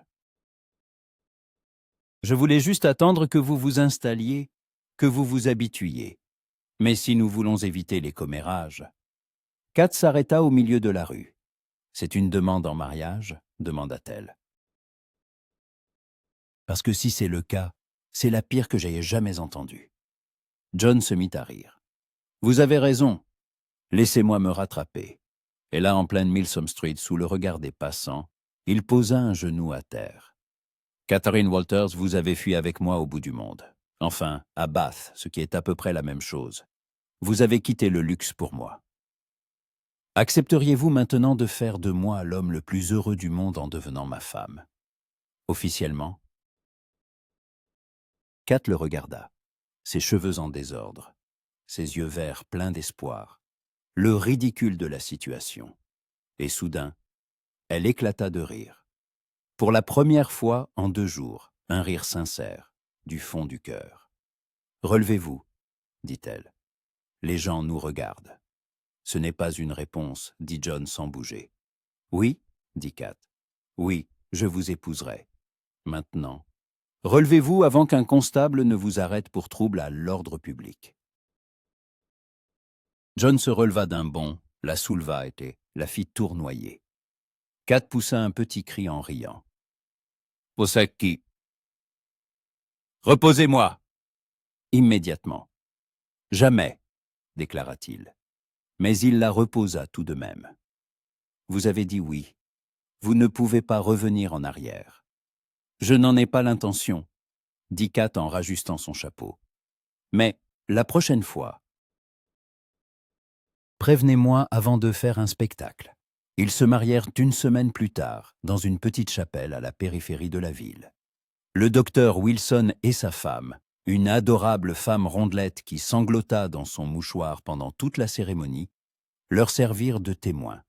Kat portait sa robe la plus simple, grise, sans ornement, pas de voile, pas de fleurs. John portait le même habit marron mais avec une nouvelle cravate. « Consentez-vous, Catherine, à prendre cet homme pour époux ?» commença le prêtre. Et Kat comprit soudain que c'était le dernier moment, la dernière chance de reculer, de dire non, de retourner à Londres, d'implorer le pardon de Lord Benton. Elle regarda John, il la regardait avec une telle expression, comme si elle était la créature la plus précieuse au monde. « Je le consens, » dit-elle fermement. Après la cérémonie, ils allèrent fêter l'événement dans un petit restaurant. Le docteur Wilson commanda du champagne, le seul luxe de la soirée. « Aux jeunes mariés !» proclama-t-il. « À l'amour plus fort que les conventions. » Kat buvait le champagne, bon marché, un peu acide, et pensait qu'1 semaine plus tôt, elle buvait le meilleur cru français à l'opéra. Et maintenant, elle était assise dans un modeste restaurant avec 4 personnes. Et elle était heureuse, effrayée, les deux à la fois. À quoi pensez-vous demanda doucement John, alors que les Wilson étaient absorbés par leur conversation. Au fait que je suis maintenant Madame Fraser, répondit Kat. Ça sonne si ordinaire. Ça ne vous plaît pas? Je ne sais pas encore, admit-elle honnêtement. Demandez-moi dans un an. John lui prit la main. Je ferai tout pour que ça vous plaise. Promis. Le soir, dans leur petit appartement, Kat prit pour la première fois réellement conscience de ce qui s'était passé. Elle était mariée à un homme qu'elle connaissait depuis moins de 2 mois, dans une ville où elle ne connaissait personne, dans un appartement de la taille d'un placard. Kat appela John depuis l'autre pièce. « Voulez-vous que je dorme par terre? Je peux le faire. Je ne veux pas que vous vous sentiez obligé. » Kat le rejoignit. Il se tenait près du lit, un oreiller et une couverture à la main, manifestement prête à s'installer sur le sol. « John, dit-elle, nous sommes mariés. »« Et je sais, mais... » « J'ai été avec des centaines d'hommes, » l'interrompit-elle, répétant les mots qu'elle avait prononcés près du lac, « mais jamais de mon plein gré, jamais avec quelqu'un que j'avais choisi. » Elle s'approcha. « Vous êtes le premier que je désire, vraiment. » John laissa tomber l'oreiller. « Vous êtes sûr? Vous êtes sûr? »« Non, » admit honnêtement Kat. « J'ai peur. Je ne sais pas ce que c'est que d'être avec un homme sans être payé. Mais... » Elle lui prit la main. « Je veux savoir. » Ce qui se passa ensuite ne ressemblait à rien de ce que Kat avait connu. John fut tendre, patient, attentif à chacune de ses réactions. Il demandait la permission, embrassait ses cicatrices, non seulement celles du corps, mais aussi celles de l'âme. Et quand tout fut fini, Kat, allongée dans ses bras, pleurait. Mais c'étaient des larmes différentes, pas des larmes de douleur ou de honte, des larmes de guérison. « Je vous ai fait mal ?» demanda John, effrayé. « Non, » murmura-t-elle, « vous m'avez juste montré comment ça devrait être. » Elle se serra plus fort contre lui. « Merci. » Les premières semaines à Bath furent difficiles. Kat apprit à cuisiner. Elle brûlait les œufs, salait trop la soupe et déclencha même un petit incendie en essayant de faire du pain. John mangeait tout sans se plaindre. Mais un jour, elle le surprit en train de grignoter en secret du pain acheté chez le boulanger. « Traître !» s'exclama-t-elle. « J'ai faim !» se défendit-il. « Et ton pain pourrait servir d'arme. » Kat lui jeta un torchon. « Alors cuisinez vous-même !»« Avec plaisir, » dit John en attrapant le torchon, « si vous promettez de ne pas vous vexer. »« Je me vexerai, » promit Kat, très fort. Mais le lendemain, elle alla demander des leçons de cuisine à Mrs. Wilson. « Ma chère, » lui dit la bonne dame, « la cuisine n'est pas un talent. C'est de la pratique. Je vais vous montrer quelques recettes simples. » Elles passèrent toute la journée dans la cuisine des Wilson. Kat apprit à pétrir la pâte, à faire un bouillon, à rôtir de la viande. Elle avait mal aux mains, mal au dos, mais le soir, quand elle servit à John un dîner qu'elle avait préparé elle-même et qui était mangeable, la fierté la submergea. « Oh, c'est délicieux !» dit John en mâchant son ragoût. « Ne me flattez pas, » dit Kat en s'asseyant en face. « C'est tout juste acceptable. »« Pour moi, c'est délicieux, » insista-t-il, « parce que vous l'avez préparé avec amour. » Kat leva les yeux au ciel mais sourit. L'argent était un problème constant. Le salaire de John couvrait le loyer, la nourriture, les dépenses de base. Mais rien de superflu. Kat apprit à compter chaque sou, à aller au marché en fin de journée, quand les marchands baissèrent leurs prix, à raccommoder les vêtements au lieu d'en acheter de nouveaux. Un jour, elle vit une robe dans la vitrine d'un magasin, simple mais jolie. Elle s'arrêta pour la regarder. Elle se souvint de sa garde-robe de Curzon Street, des dizaines de robes qu'elle portait une fois avant de les oublier. « Jolie ?» dit John en s'approchant derrière elle. « Cher !» répondit Kat en se détournant. Mais une semaine plus tard, Le jour de son anniversaire, il lui offrit cette robe. « John !» Kat était horrifiée. « Nous ne pouvons pas nous le permettre. »« Si, nous le pouvons, » objecta-t-il. « J'ai pris des gardes supplémentaires. Kat, vous méritez de belles choses. »« I mais, pas de mais, » dit-il en l'embrassant. « Essayez-la. » La robe lui allait parfaitement. Kat se regarda dans le petit miroir et ne vit ni une courtisane, ni une femme entretenue. Une femme ordinaire dans une jolie robe que son mari lui avait achetée. Son mari. Ce mot lui semblait encore étrange. « Et il faut... Elle vous plaît ?» demanda John. « Énormément, » dit Kat en se tournant vers lui. « Mais vous êtes un homme incorrigible, le docteur Fraser. Vous dépensez de l'argent pour des bêtises. » « Vous n'êtes pas une bêtise, » dit-il sérieusement. « Vous êtes ma vie. » 3 mois passèrent. Kat s'acclimatait peu à peu. Elle se fit des connaissances. Mrs. Parker de la boulangerie, la jeune Mrs. Grant de l'appartement voisin, quelques patientes de John qu'il soignait gratuitement et qui le payaient en gratitude et en amitié. Elle apprit à repriser les chaussettes, à faire un pain décent, à économiser sur tout. Et, chose étrange, elle y trouvait une certaine satisfaction. Avant, les domestiques se faisaient tout. Maintenant, elle faisait tout elle-même. Et c'était à elle. Sa maison, sa vie, son choix. Mais parfois, la nuit, elle se réveillait en sueur froide. Elle rêvait qu'elle était de retour à Londres.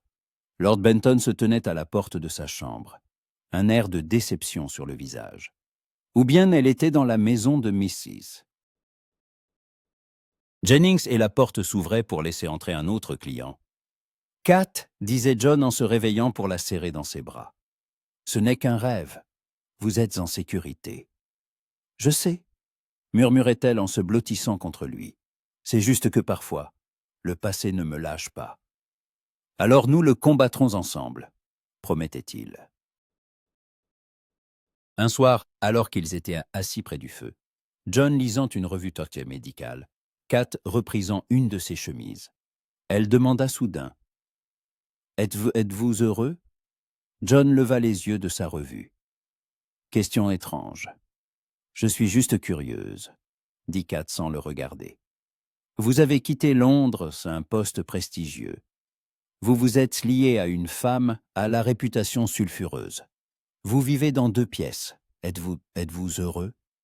John posa sa revue, s'approcha d'elle et s'agenouilla. « Kat, regardez-moi. » Elle leva les yeux. « Je me réveille. Chaque matin à côté de la femme que j'aime, » dit-il. « J'ai un travail qui a du sens. Je rentre à la maison où l'on m'attend. Où l'on est heureux de me voir, non pas parce que j'apporte de l'argent, mais parce que je suis moi. À votre avis, comment pourrais-je ne pas être heureux? Mais nous sommes si pauvres. » « Nous ne sommes pas pauvres, » objecta John. « Nous avons un toit, de la nourriture, la santé. Et surtout, nous avons l'un l'autre. Ce n'est pas de la pauvreté, Kat. C'est une autre forme de richesse. » Les larmes montèrent aux yeux de Kat. « Je ne suis pas habituée à ça, » admit-elle, « à être aimée non pas pour quelque chose, mais simplement pour ce que je suis. »« Alors habituez-vous » dit John en l'embrassant. « Nous avons toute la vie pour ça. » À la fin du mois, une lettre arriva. Mrs. Holmes écrivait qu'elle s'était installée chez sa sœur en Cornouailles, que Lord Benton ne cherchait pas Kat, ne la poursuivait pas. Il avait simplement fermé la maison de Curzon Street et était retourné dans son domaine.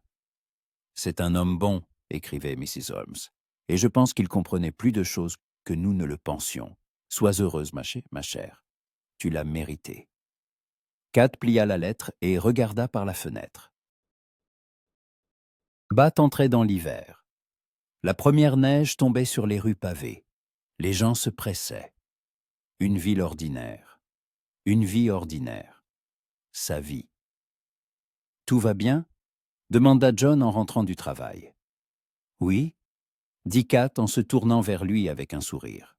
« Plus que bien. » Et c'était la vérité. Parfois, le luxe lui manquait encore. Parfois, elle rêvait de nouvelles robes, de bons vins, de lits moelleux. Mais quand John la serrait dans ses bras, quand il riait d'un dîner brûlé, quand elle s'endormait contre lui, elle comprenait. C'était ça le bonheur. Pas parfait, pas luxueux, mais authentique. Et pour la première fois de sa vie, Kat ne voulait être nulle part ailleurs. Elle était chez elle.